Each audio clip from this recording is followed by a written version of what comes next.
Jackson Powers Johnson, the first thing that kind of pops out to me on him is that he just loves violence for no reason. He's the one character that's looking for all the smoke, and he can't wait to engage in such smoke. What is going on, Bucs fans and CFP fans? Evan Wanish here, back at you with another video talking about the Tampa Bay Buccaneers. And today we are doing yet another draft profile that we have been doing on BucsNation.com. This is mine. Now, I do have obviously a ton of talented colleagues over at BucsNation.com that have been doing other players as well. So be sure to head over to BucsNation.com right now and check out all the draft targets. There's a lot more than just the guys I covered, obviously a lot more that I can cover. So me and my incredible colleagues over there at Bucs Nation have been covering it all. But today we're going to be doing yet another name that has been linked to the Buccaneers a lot. And it is a name I was fortunate enough to be able to write about this draft cycle. And that is Oregon center Jackson Powers Johnson, as you can see on your screen there, BucsNation.com, shameless plug. But Jackson Powers Johnson obviously makes a lot of sense for the Buccaneers. And, it could be a fit in Tampa Bay. It really could be. So, really quick, Jackson Powers Johnson's collegiate career. Powers Johnson had his first full year of starting at center in the 2023 season. He was good in 2023, and he won the Remington Trophy, which is awarded to the best center in college football. That's in his first full year of starting at center. That's pretty impressive. He also won the unanimous. He was also a unanimous All-American, as well as a first-team All Pac-12 team. So Jackson Powers Johnson was really, really good for the Oregon Ducks in 2023, and at center where the Buccaneers might have a need, it can make a lot of sense. Obviously, I even know up there, Ryan Jensen, ever since he retired, ever since he suffered that injury really in 2022, and then ended up retiring this past offseason. So they've been trying to fill that void. And I think a guy like Jackson Powers Johnson could finally be that guy to do it. So with that being said, he is 6'3", 320 pounds.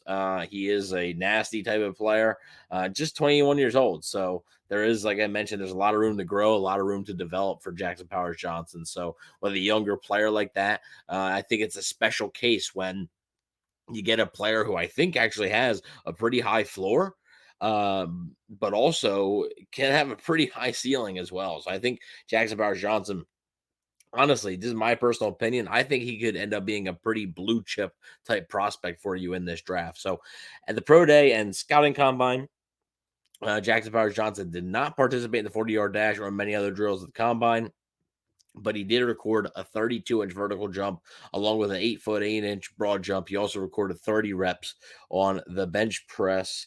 And at his pro day, he did not do a whole lot. It was focused on the draft. But what can Powers Johnson do for the Bucs in 2024? And this is obviously what people want to hear.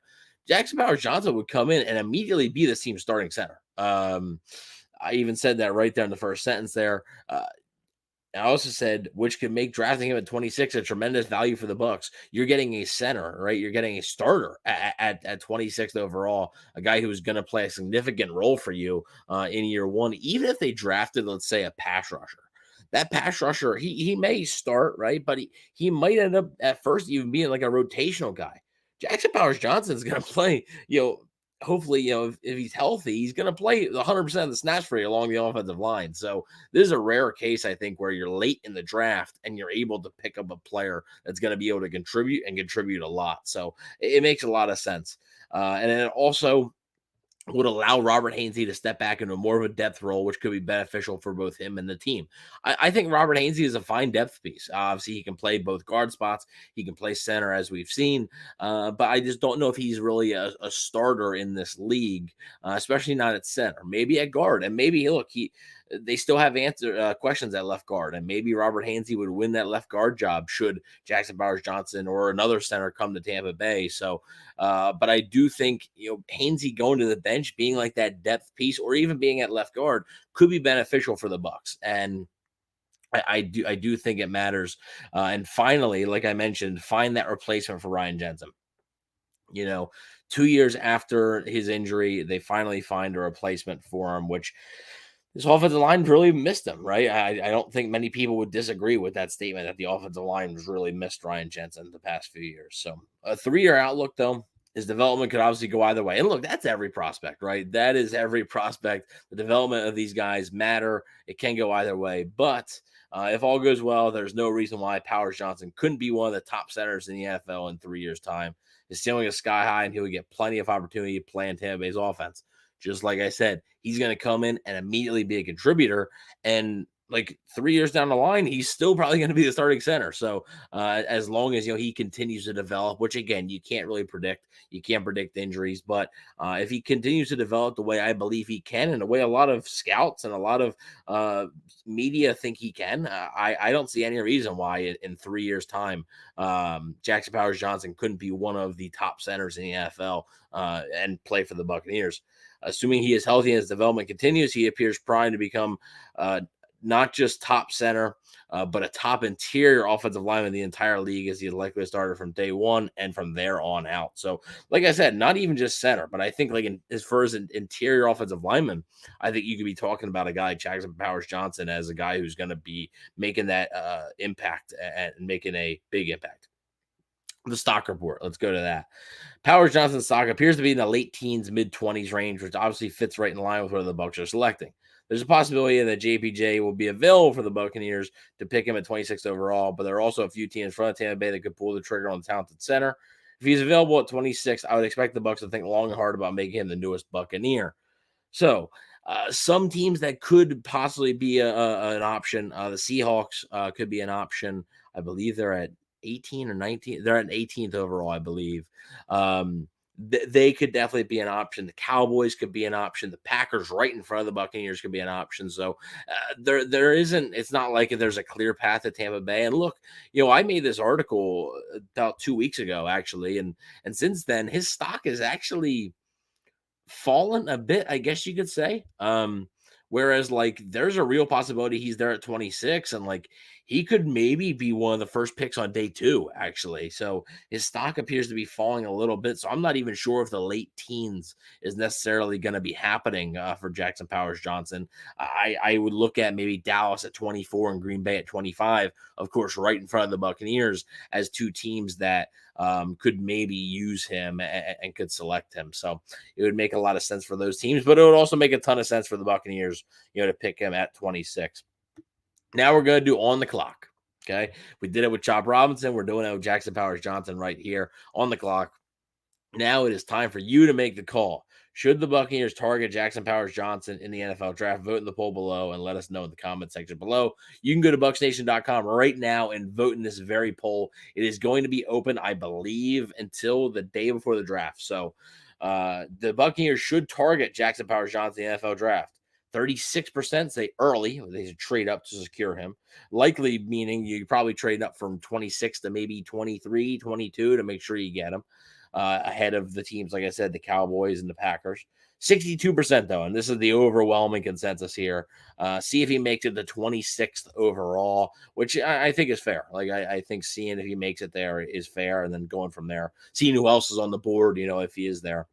1%, only 4 voters said try and trade down and still get him. That would be obviously, I think, ideal, but we don't really live in an ideal world all the time. So he's a talented player, and there's going to be teams interested. So I'm not sure if that's very realistic. And then only 1 vote, but it says 0%. So it says never. He shouldn't be on their board. So only 1 person thinks that, but we'll see. But like I said, you guys can vote on this. That's just the results right now. You guys can go vote on this very poll right now at bucsnation.com. Go ahead and do it. Like I said, get in on the conversation, join in on the comment section below. But what do you guys think about Jackson Powers Johnson? Do you guys think that he could, become a really good piece for the Buccaneers, a centerpiece for the Buccaneers? No pun intended. I think he's a pretty good player. And I think it's a rare combination when you have a guy with a high floor, right? To where I think at the minimum, he's going to be a solid starting center in the NFL.